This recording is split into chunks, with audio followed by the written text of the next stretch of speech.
that really disturbing footage of Bieber, Odell Beckham, and Trey Songz. Yes. Like, and Trey's like literally sitting there playing Lookout. Playing Lookout as Justin Bieber goes down on Odell. The boy came up with his mouth wet. Mouth wet. What? Dribbling. Now, what they're gonna try to say is, no, Justin Bieber was just doing a line of coke. No, he didn't mess with his nose when he came up. He doing a line of coke with his mouth. He wiped his mouth. Lookout.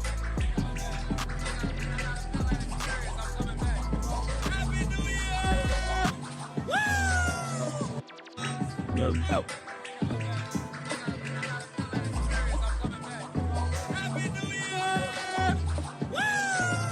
So Jaguar Wright just dropped some new bombshell revelations about Justin Bieber and Diddy that seem to confirm what many of us have been fearing. Word on the street is that Diddy allegedly didn't just exploit Justin for his gain, but also passed him around to his industry friends. Justin, you ever seen the movie 48 Hours? Right now, he's having 48 hours with Diddy, him and his boy.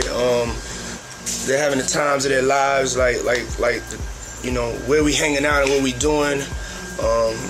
We can't really disclose.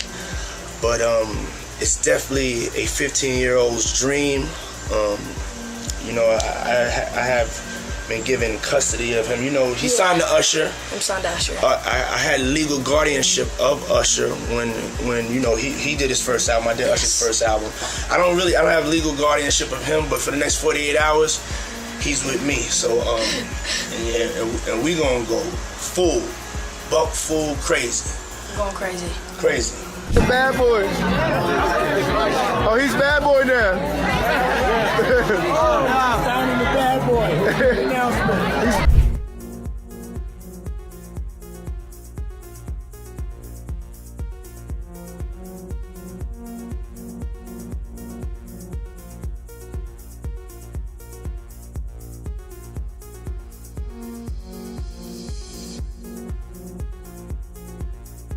There was a time where I was sipping lean, I was popping pills, I was doing Molly, you know, shrooms, everything, and it was just an escape for me. Everybody knows my pure stuff, like my house was always made of glass.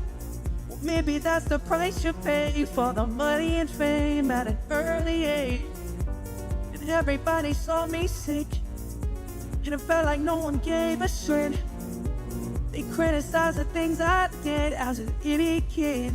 You've probably heard the ongoing rumors about Diddy's alleged involvement with young men in the industry, so let's talk about Usher for a second, because he attended Puffy Flavor Camp back in the day, and when they later asked him if he would let his kids live with Diddy, he said, hell no. They given custody of him. You know, he signed to Usher. I'm signed to Usher. I had legal guardianship of Usher when you know he did his first album. I did Usher's first album. I don't have legal guardianship of him, but for the next 48 hours, he's with me. So and we gonna go full crazy. It's my brother right here from day one. We used to wake up and, I mean, damn, pause, but like just I mean, back in the days when he was like 10 and I was a little bit older, his older brother, we used to fight over the frosted flakes. You know what I'm saying? Before pawns was invented. But it's my brother for real. We used to actually wrestle off of the frosted flakes because he used to always get up early with me. Now he's the richest talk in the world. Yo, what the did Puff just say? Nobody's gonna acknowledge this with me. Puff just said we used to wrestle over the frosted flakes. And we're streaming live. That was stupid. Listen, that was stupid. This is having a good time. Are you Usher fan in? Hey, yo. I moved to New York City, and I lived with Sean Puffy Combs for a year. That's the crazy thing. Now, that was L.A. Reid's idea, right? We're sending you over to something called Puffy Flavor Camp. There you go.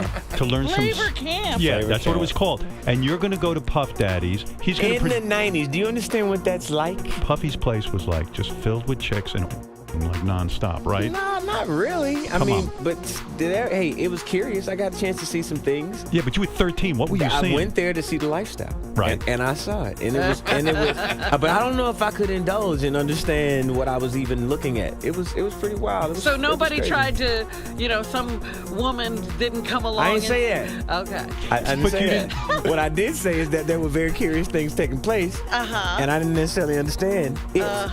And your parents were Mary J. okay? Blige, they didn't know nothing about this shit. Oh.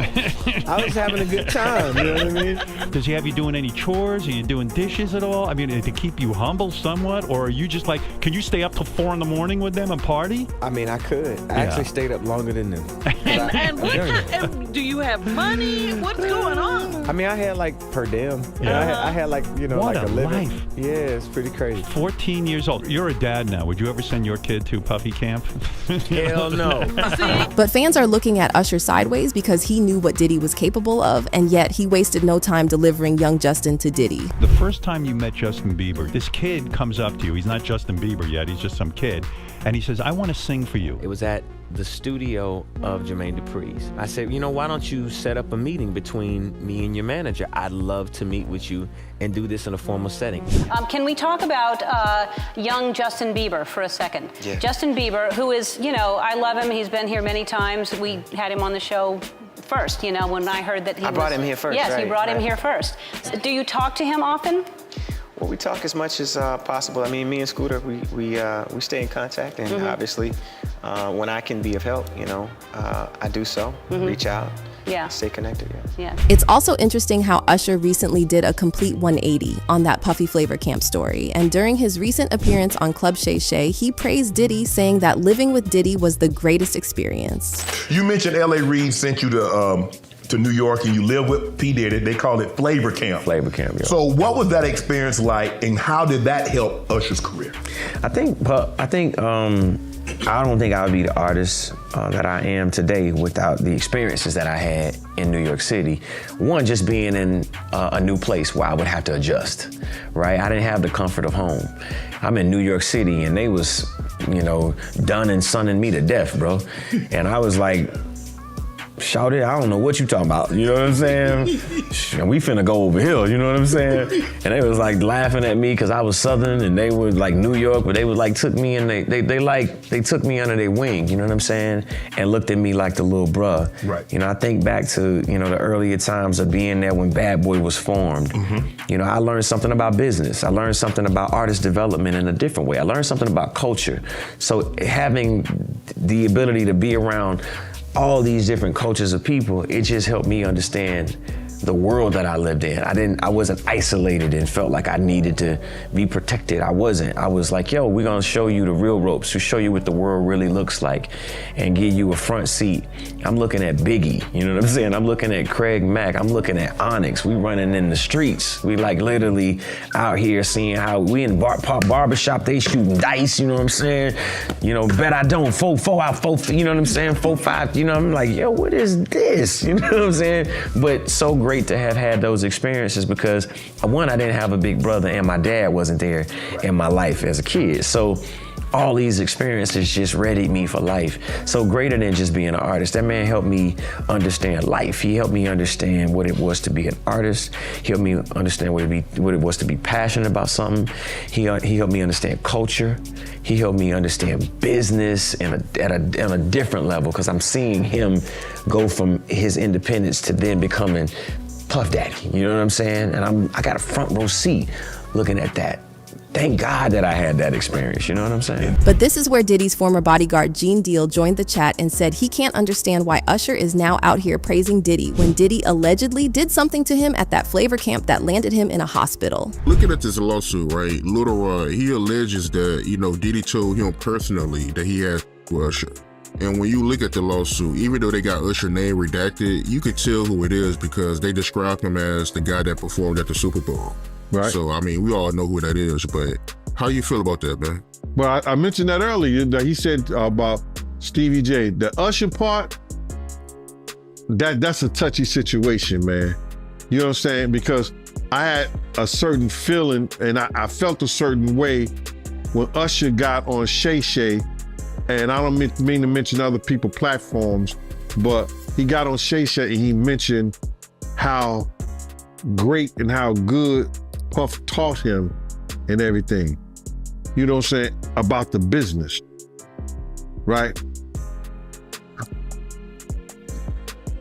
I know, and people know, that was around in that time that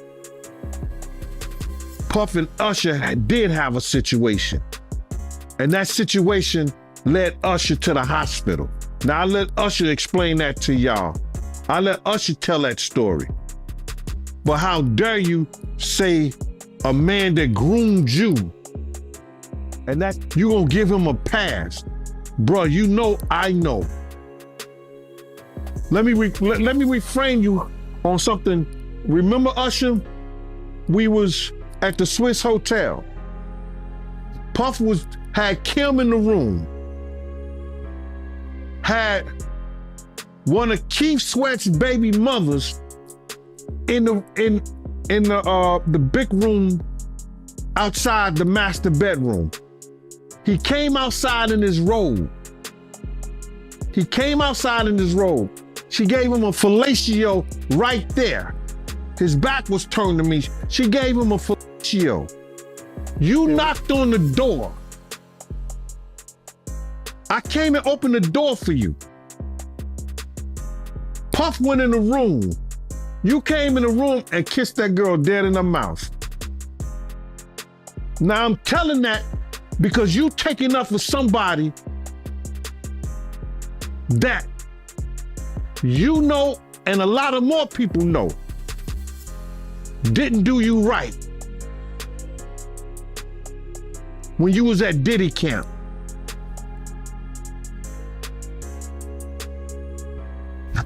Y'all put it together. And what you mean by Diddy camp? Remember? He was on one of the talk shows. The white guy with the curly hair. What's his name? The white guy with the curly hair. And he said, yo, would you send your son to Diddy camp? And Usher said, no. Ask him why he won't send him to Diddy camp. What's also sketchy is that just days after Lil Rod dropped that lawsuit against Diddy, where he claimed Diddy bragged about sleeping with Usher, Usher flew to Bali to stay with none other than another accused offender, Russell Simmons. Raymond IV, listen, I understand that at 7 o'clock you can't always be in your drop top cruising the streets, but you wasn't never supposed to be in Bali with Russell Simmons. Let's chit chat. Remember that we just recently reported on a piece about Russell Wendell Simmons, who does not understand the word no and who allegedly likes underage women. He's currently hiding out in Bali. After the Super Bowl, did we fire the whole PR team? You'll also remember that there is another lawsuit that just came forward about Mr. Sean Diddy, Papa Diddy Pop guy. And in there, it is mentioned that a R&B singer who just performed at the Super Bowl was on Papa Diddy Pop's yacht with underage kids. Be in Bali. And to be in Bali with Russell Wendell. And to post this picture after what happened last week is like, are you and Meek Mill, are y'all talking? Have y'all blocked y'all's publicists? Like, what? Usher Raymond, walk me through the thought process. Now the people on the Twitters and on the Instagrams are saying in the comments that they don't even like that the little girl is in the picture. I just need to know, why would you do that? If the pictures in the post weren't egregious enough, Russell Wendell Simmons said, listen, you won't create no distance between us. We see each other. The captions say Usher is my best friend. And Usher ain't never gonna beat these allegations now. And then Jaguar Wright chimed in and called out Usher for delivering Justin Bieber to Diddy. However, Jaguar pointed out that Usher was most likely a victim who became an enabler through blackmail and manipulation. Most of the men that would qualify to be in the homo thug category were drugged, lured, tricked, played, and filmed. Yeah, we heard that before. Yep, sure have. Everything's going good, and then next thing you know, you get that envelope with a letter inside that says, be at this place this time, we need to renegotiate your contract.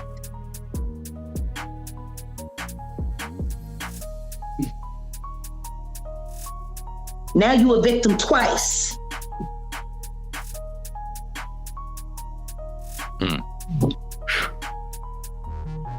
This isn't about sex. Right. It's about control. Right. Yep. This isn't about success. It's about money. This isn't about art. It's about destruction. And they've used one of the greatest gifts that our community has ever had, which is hip hop, as the vehicle to make this happen. Right. I'm not angry with Usher. He's a victim. But when you decide, hey, I can't beat them, so I'm going to join them. See, that's when me and you got a problem. Meanwhile, this video of Justin with Odell Beckham Jr. and Trey Songz went viral, and while we can't tell for sure what Justin is doing, Jaguar has some thoughts about it that she's not afraid to share.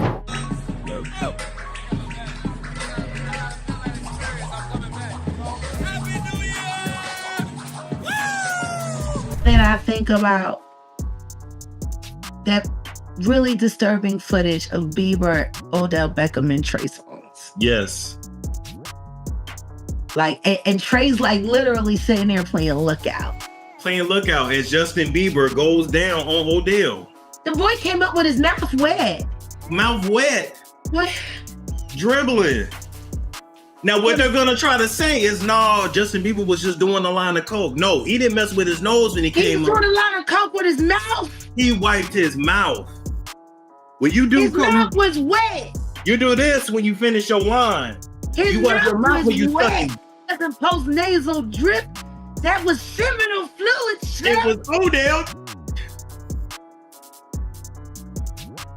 But Diddy taught him well, right? The flavor freak off. Scooter Braun taught him well. Justin Bieber spent 48 hours with Diddy. Talking about we about to get it in. I'm gonna let you drive the car when you 15. That boy ain't been the same since. Got all this anxiety. And by the way, this is just one of many sketchy videos of Justin partying with Diddy and his industry friends.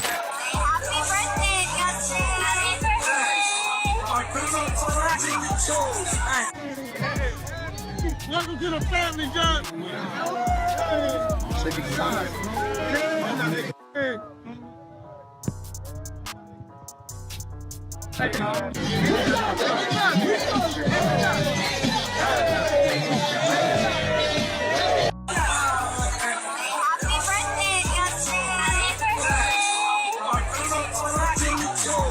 So could this be the reason Justin struggled so much with substances and anger issues over the years? I mean, you don't need to be a professional to see that Justin was most likely lashing out due to some pent-up trauma. It's truly chilling to reflect on how he was treated when he was so young, with all these creeps humiliating him every step of the way. It's heartbreaking for real, and here's hoping Justin can find some peace away from the sick industry.